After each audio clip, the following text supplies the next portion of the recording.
யாக்கோபு 4:12.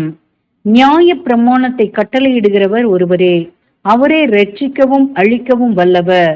மற்றவர்களை குற்றப்படுத்துவதற்கு நீ யார்? வசனத்திற்குரிய விளக்கம். இந்த வசனத்திற்கிணங்க பவுல் அப்போஸ்தலன் ஓரிடத்திலே இந்த உலகமோ அல்லது எந்த சகோதரனோ தன்னை நியாயம் தீர்க்க முடியாது என்று கூறி சகல இருதயங்களையும் ஆராய்ந்து அறிந்து சகலரின் பலவீனங்களை உணர்ந்து பல சோதனைகளில் ஈடுபட்டிருப்பதை காணக்கூடிய தேவன் ஒருவரே தன்னை நியாயம் விசாரிக்கிறவர் என்று கூறினார்.